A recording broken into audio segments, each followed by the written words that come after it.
बच्चों क्वेश्चन 1.4 का question number 7 देखिए ध्यान से।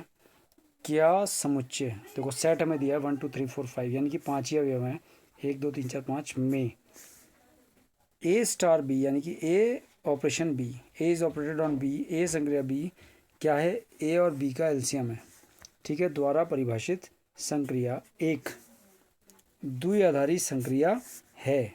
हमें बताना है क्या एक द्विआधारी संक्रिया है या नहीं बताना है, और अपने उत्तर का औचित्य भी हमें बताना है, ठीक है।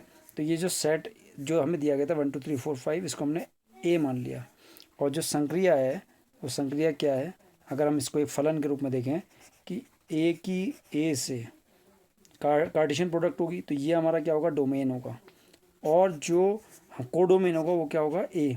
कहने का मतलब है कि जब आपके पास जो दो अवयव होंगे उनका एलसीएम आप जब निकालेंगे तो वो कहाँ मिलना चाहिए, कोडोमेन में मिलना चाहिए, ठीक है। तो इसको हम देखते हैं कि ए संक्रिया बी का मतलब क्या है।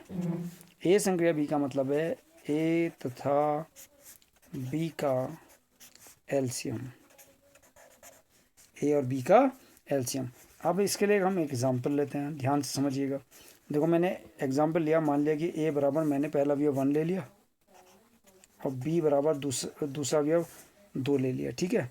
तो 1 स्टार 2 का मतलब क्या हुआ, 1 तथा 2 का एलसीएम। तो आप जानते हैं कि 1 और 2 का एलसीएम कितना होगा, 2 होगा, और 2 जो हमें एलसीएम मिला वो सेट ए में है या नहीं है, तो belongs to A, belongs to A. अब देखिए फिर दूसरा एग्जांपल अगर हम लेते हैं, देखिए मैंने इस बार ए बराबर 2 लिया और बी बराबर 3 लिया। अब मैंने इनका संक्रिया लगाई तो 2 स्टार 3, ध्यान से देखते रहिएगा।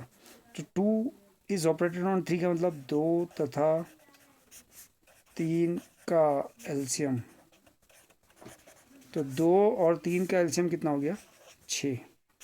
क्या 6 इस सेट ए में है, नहीं है, डजंट बिलोंग्स टू ए। 3 और 4 का एलसीएम 12 भी इस सेट में नहीं है, 3 और 5 का एलसीएम 15 भी इस सेट में नहीं है, 4 और 5 का एलसीएम 20 इस सेट में नहीं है, 5 और 2 का एलसीएम 10 भी सेट में नहीं है। तो इसलिए